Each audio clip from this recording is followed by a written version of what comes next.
தேர்தல் செயல்முறைகளை எளிதாகவும் நம்பகமானதாக மற்றும் வெளிப்படைத் தன்மையுடனும் மாற்ற இந்திய தேர்தல் ஆணையம் கடந்த 6 மாதங்களில் 28 புதிய முன்னெடுப்புகளை மேற்கொண்டுள்ளது. இந்த முன்னெடுப்புகளானது 6 பகுதிகளாக பிரிக்கப்பட்டுள்ளது. அரசியல் கட்சிகளுடனான இணைந்த செயல்பாடுகள், தேர்தல் முறைகளுக்கான தூய்மைப்படுத்துதல், தொழில்நுட்பத்தின் பயன்பாடு, வாக்காளர் பட்டியலின் துல்லியம், வாக்களிப்பதை எளிதாக்குதல் மற்றும் திறன் மேம்பாடு ஆகியனவாகும். இந்த காணொலியில் இந்திய தேர்தல் ஆணையத்தால் பதிவு செய்யப்பட்ட அங்கீகாரம் பெறாத அரசியல் கட்சிகளில் தற்போது செயல்பாட்டில் இல்லாதவற்றை பதிவு செய்யப்பட்ட கட்சிகளின் பட்டியலிருந்து நீக்கம் செய்ய மேற்கொண்ட நடவடிக்கைகளை பற்றி காணப்போகிறோம்.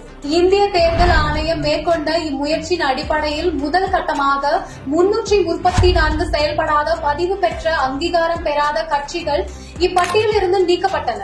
இந்த நடவடிக்கையானது கடந்த 2019 முதல் ஒரு தேர்தலில் கூட போட்டியிடாத அரசியல் கட்சிகள் மீது மேற்கொள்ளப்பட்டது. தற்சமயம் 2ஆம் கட்டமாக 476 அரசியல் கட்சிகள் அடையாளம் காணப்பட்டு அவற்றில் 474 கட்சிகள் பதிவு பெற்ற கட்சிகளின் பட்டியலிலிருந்து நீக்கம் செய்யப்பட்டுள்ளது. தமிழகத்தை பொறுத்தமட்டில் இதுவரை அத்தகைய 64 அரசியல் கட்சிகள் நீக்கம் செய்யப்பட்டுள்ளன.